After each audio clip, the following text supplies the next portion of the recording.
Hello my dear viewers, welcome to my YouTube channel.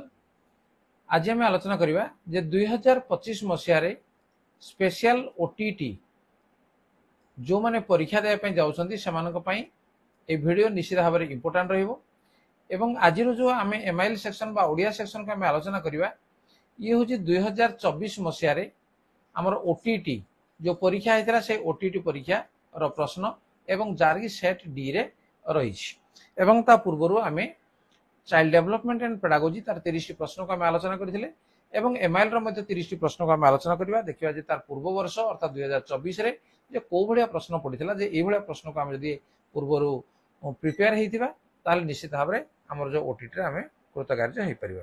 ता पूर्वरु जदी channel को नुआ आसे ताको सब्सक्राइब करने ता नोटिफिकेशन बेल को ऑन कर दियो। ताले आरंभ करबा नंबर 31। भाषा शिक्षा क्षेत्र रे केउ दक्षतार विकास घटाइबा अधिक जटिल? श्रवण, कथन, पठन, लिखन तार लेखिबा कार्य निश्चित सब अधिक जटिल। तेणु आम लिखन को आम ठीक करवा। नेक्स्ट 32 शिशुर केउ दक्षतार पूर्णतम विकास कराइबा प्रथम कर्तव्य हेबा उचित? ताले ये कौन हम जे श्रवण शिशुर केउ दक्षतार पूर्णतम विकास कराइबा प्रथम कर्तव्य ताले शिशुटी कहवा पूर्वर प्रथम से कौन करे शुणे तेणु बहुत शुणा परे से जाना कथा कहे तेणु तार पूर्णतम विकास कराइबा प्रथम कर्तव्य कौन श्रवण से शुणिबो। तापरे दुईटी विभाग रे दिया जाइथिबा शब्द गुड़िक मध्य संपर्क स्थापन करने को कहा जाइथिबा प्रश्न केउ प्रकार प्रश्न? वर्गीकरणमूलक प्रश्न, मेलक प्रश्न, सत्यासत्य प्रश्न, दृष्टांतमूलक प्रश्न। ये हूँ मेलक प्रश्न। 34 केउ परीक्षण पाठ्यक्रम सहित निबिड़ भाव संपृक्त? केउ परीक्षण पाठ्यक्रम सहित निबिड़ भाव संपृक्त? समन्वयी, प्रवीणता, उपलब्धि, पोर्टफोलियो। तो यार सठिक उत्तर रहिबो किए जे यार जी उपलब्धि। 35 आम हसखेल बही रे केउ शिक्षादान पद्धति अवलंबन करा जाइछि? शब्दक्रमिक पद्धति, छवि प्रणाली, वर्णानुक्रमिक पद्धति, गल्प गठन प्रणाली। तो यार सठिक उत्तर कूड़ा रोटा सब गुड़िक हो पार शब्दक्रमिक पद्धति हम, छवि प्रणाली हम, वर्णानुक्रमिक क्रमिक पद्धति हम, गल्प गठन गठन प्रणाली हम, सब गुड़िक भितर अच्छी तेणु जोड़ा लिखले ये ठीक हम। नेक्स्ट नंबर 36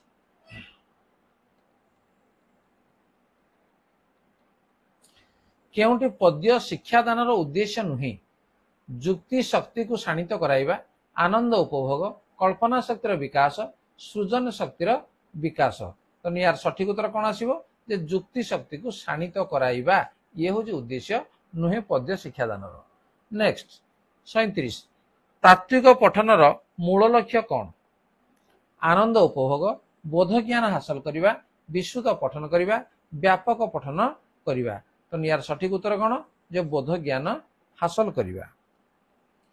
38 वाक्य शेष केउ चिन्हटी व्यवहृत हुए नाही?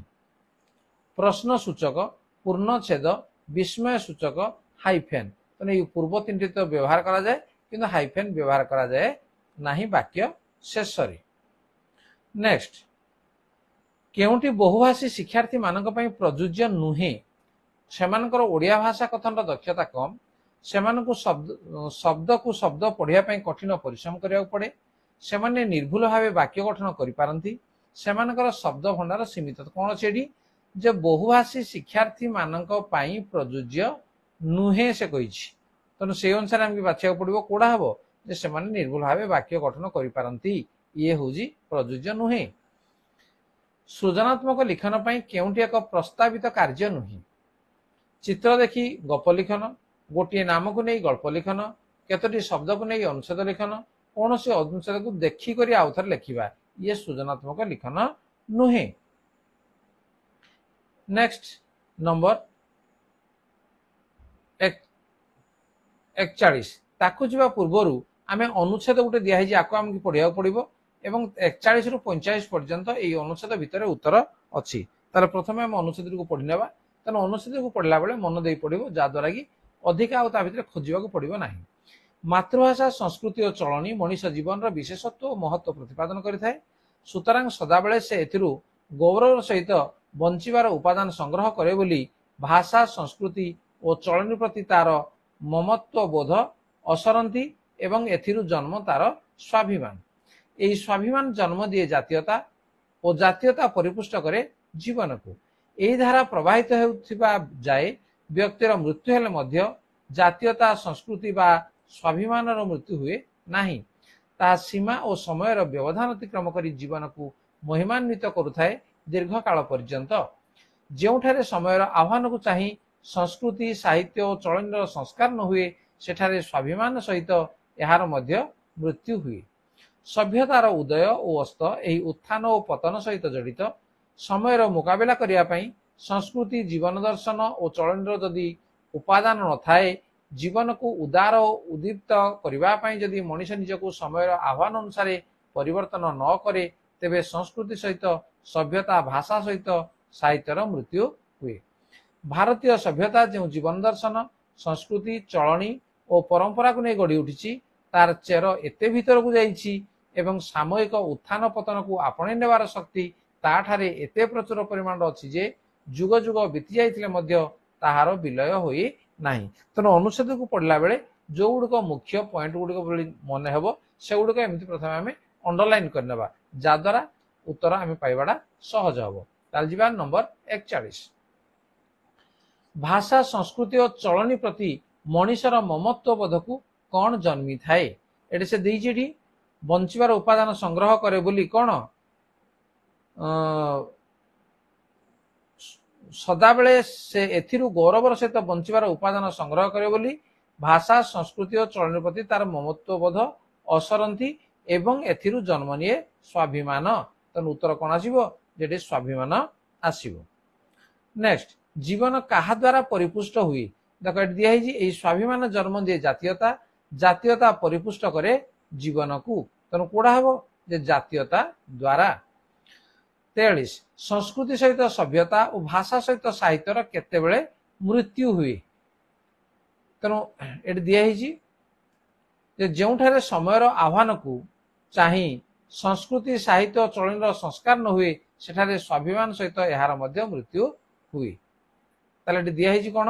ଯେ ଜୀବନ ଦର୍ଶନ ଓ ଚଳଣି ଯଦି ଉପାଦାନ ନଥାଏ, ସଭ୍ୟତା ଓ ସଂସ୍କୃତିକୁ ଆପଣେଇ ନେବାର ସାମର୍ଥ୍ୟ ନଥିଲେ, ସମୟକୁ ଚାହିଁ ସଂସ୍କୃତି ସମାଜ ଓ ଚଳଣିର ପରିବର୍ତ୍ତନ ହେଲେ, ଜାତୀୟତା ଜୀବନକୁ ପରିପୁଷ୍ଟ ନ କଲେ, ତେଣୁ ଏହାର ସଠିକ ଉତ୍ତର କଣ ହବ? ଯେ ସମୟକୁ ଚାହିଁ ସଂସ୍କୃତି ସମାଜ ଓ ଚଳଣିର ପରିବର୍ତ୍ତନ ନ ହେଲେ ସଭ୍ୟତା ଭାଷା ସହିତ ସାହିତ୍ୟର ମୃତ୍ୟୁ ହୁଏ। 44, କେଉଁଥିରୁ ମଣିଷ ଗୌରବର ସହ ବଞ୍ଚିବାର ଉପାଦାନ ସଂଗ୍ରହ କରେ? ସଭ୍ୟତାରୁ, ସ୍ୱାଭିମାନରୁ, ସମାଜରୁ, ମାତୃଭାଷା ସଂସ୍କୃତି ଓ ଚଳଣିରୁ। ତେଣୁ ଇଏ ହିଁ ହଉଛି ସଠିକ ଉତ୍ତର। ନେକ୍ସଟ 45, ସାମୟିକ ଉତ୍ଥାନ ପତନକୁ ଆପଣେଇ ନେବାର ପ୍ରଚୁର ଶକ୍ତି ଯୋଗୁଁ ଭାରତୀୟ ସଭ୍ୟତାର କଣ ହୋଇଛି? ବିଲୟ ଘଟି ନାହିଁ, ବିକାଶ ସାଧିତ ହୋଇଛି, ଗୌରବର ଅଧିକାରୀ ହୋଇଛି, ବିଶ୍ୱର ଆଦର୍ଶ ସ୍ଥାନୀୟ ହୋଇ ପାରିଛି। ତେଣୁ ତାର ସଠିକ ଉତ୍ତର ହବ ବିଲୟ ଘଟି ନାହିଁ।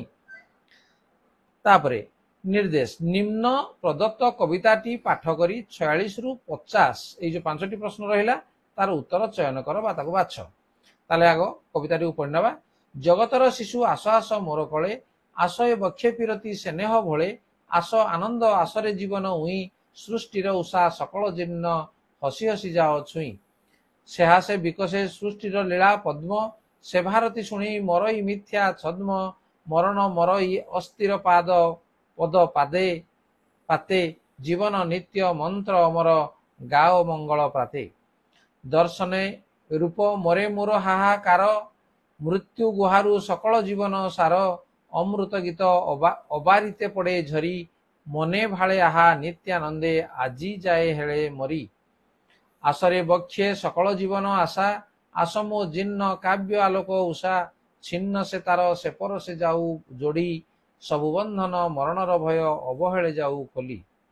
ତେଣୁ ଇଏ ଥିଲା ଆମର କବିତା। ଏ କବିତାକୁ ନେଇ ଆମର ପ୍ରଶ୍ନ ଆମର ରହିଛି ଯେ କୋଉଠୁ ନେଇ 46 ନମ୍ବର ଠାରୁ, ସକଳ ଜୀର୍ଣ୍ଣ ହସି ହସି ଛୁଇଁ ଯିବାକୁ କବି କାହାକୁ ଆହ୍ୱାନ ଦେଇଛନ୍ତି? ଏଠି ଲେଖାଯାଇଛି, ଦେଖ ଯେ ଆସ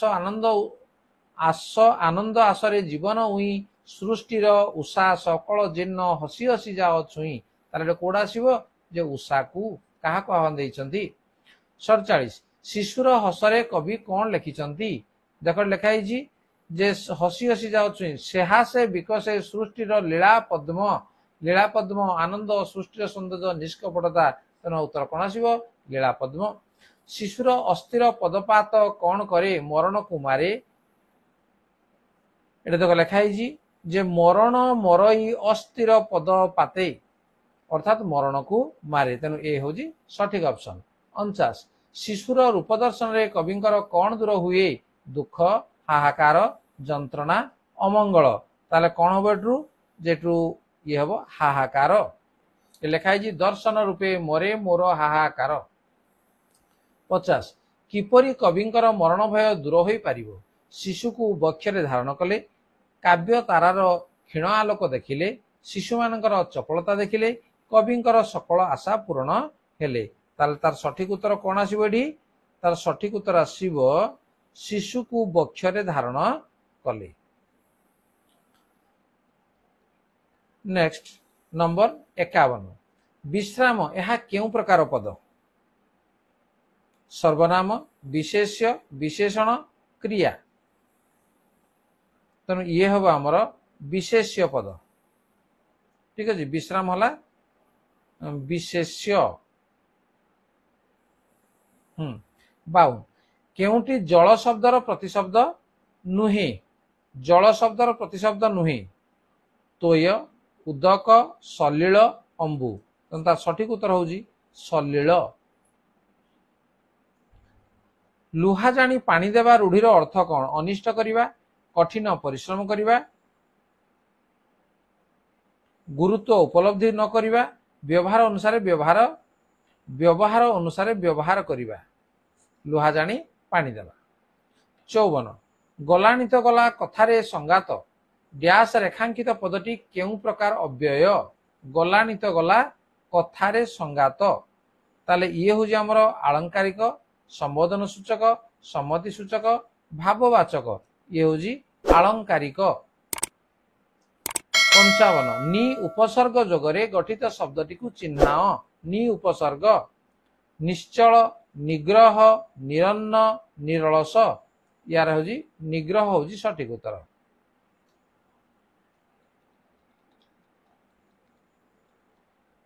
ନେକ୍ସଟ 56 ଅସ୍ତ ବ୍ୟସ୍ତ କରି ପକାଇବା ଅର୍ଥ ପ୍ରକାଶ କରୁଥିବା ରୂଢିକୁ ଚିହ୍ନାଅ। ମନ ଘର ଧରିବା, ଘର ବୁଡି ପାଣି ଆଣ୍ଠୁଏ, ଠେକିଏ ପାଣି ପିଆଇବା। ତେଣୁ ଇଏ ଅସ୍ତବ୍ୟସ୍ତ କରି ପକାଇବା ଅର୍ଥ ଠେକିଏ ପାଣି ପିଆଇବା। କେଉଁଠି ରାଧାନାଥଙ୍କ ରଚିତ ଖଣ୍ଡବାକ୍ୟ। ଚିଲିକା, ମହାଯାତ୍ରା, ଦରବାର, ଚନ୍ଦ୍ରଭାଗା। ତେଣୁ ୟାର ସଠିକ ଉତ୍ତର ହଉଛି କିଏ ଯେ ଚିଲିକା। ରାଧାନାଥ ରାୟ ଚିଲିକା ଖଣ୍ଡବାକ୍ୟ କାବ୍ୟ ଲେଖିଥିଲେ। କେଉଁଠି କରଣୀୟ ଶବ୍ଦର ପ୍ରକୃତି ପ୍ରତ୍ୟୟ କ୍ରୁ ଯୁକ୍ତ ଅନିୟ, କ୍ରୁ ଯୁକ୍ତ ଅଣୀୟ, କର ଯୁକ୍ତ ଅଣୀୟ, କରଣ ଯୁକ୍ତ ଇୟ। ତେଣୁ ଇଏ ଆସିବ ଆମର କୋଉଟା ଯେ କ୍ରୁ ଯୁକ୍ତ ଅନିୟ କରଣୀୟ। ତେଣୁ କରଣୀୟର ଇଏ ହଉଛି ପ୍ରକୃତି ପ୍ରତ୍ୟୟ। କେଉଁ ଶବ୍ଦଟି ତଦ୍ଧିତ ପ୍ରତ୍ୟୟ ଅଯୋଗରେ ଗଠିତ ହୋଇନାହିଁ। ବୈଷ୍ଣବ, ଅର୍ଣ୍ଣବ, ଆର୍ଯ୍ୟବ, ଗୌରବ। ତେଣୁ ତାର ସଠିକ ଉତ୍ତର ହଉଛି ଅର୍ଣ୍ଣବ। ମୃତକ ଶବ୍ଦର ବିପରୀତାର୍ଥ ବୋଧକ ଶବ୍ଦଟି କଣ। ଜୀବକ, ଜାତକ, ସୂତକ, ଜୀବିତ। ତେଣୁ ୟାର ବିପରୀତାର୍ଥ ବୋଧକ ଶବ୍ଦ ହଉଛି ସୂତକ। ଠିକ ଅଛି। ତେଣୁ ଆମେ ଏମଆଇଏଲ ବା ଓଡ଼ିଆର 30ଟି ପ୍ରଶ୍ନ ଆମେ ଆଲୋଚନା କଲେ। ତେଣୁ ଏଇଭଳି ଭାବରେ ଯଦି ବୁଝି ଆମେ କରିବା ତାହେଲେ ଆମେ 30ରୁ 30 ନମ୍ବର ନିଶ୍ଚିତ ଭାବରେ ଆମେ ରଖିପାରିବା ଏବଂ ଓଟିଇଟି ପାସ୍ କରିବାରେ ଆମର କୌଣସି ଅସୁବିଧା ହବ ନାହିଁ। ତାହେଲେ ଭିଡ଼ିଓ ଯଦି ଭଲ ଲାଗୁଛି ତାକୁ ଲାଇକ୍ କମେଣ୍ଟ ସେୟାର କର ଏବଂ ଯଦି ଚ୍ୟାନେଲକୁ ନୂଆ ଆସେ ତାକୁ ସବସ୍କ୍ରାଇବ କରିନିଅ, ତା ନୋଟିଫିକେସନ ବେଲକୁ ମଧ୍ୟ ଅନ୍ କରିନିଅ ଏବଂ ପରବର୍ତ୍ତୀ এই ଓଟିଇଟି ସମ୍ବନ୍ଧୀୟ ଭିଡ଼ିଓ ମଧ୍ୟ এই ଚ୍ୟାନେଲରୁ ଆମେ ପାଇପାରିବା। ଠିକ ଅଛି, ଆଜିର ଆଲୋଚନାକୁ ରଖିବା। ଧନ୍ୟବାଦ, ବାଏ ବାଏ।